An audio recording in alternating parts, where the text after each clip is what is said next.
Are you looking to speed up your morning routine? Here are some hacks to get you out the door. Overnight oats, it's just like the name says. They're made the night before. So it's a great life hack because when you wake up in the morning, your breakfast is ready to go and it's healthy and nutritious so you can get on the road. Add all of your dry ingredients, your rolled oats, chia seeds, flax seeds, protein powder, cacao powder. Then you're going to add your wet ingredients, peanut or almond butter, a teaspoon of maple syrup or honey, and a cut up date.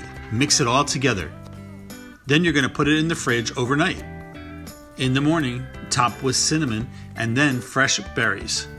That's it. It's so simple. It's time to enjoy. I like to keep all my ingredients together. So I have like all of my overnight oat ingredients in this container.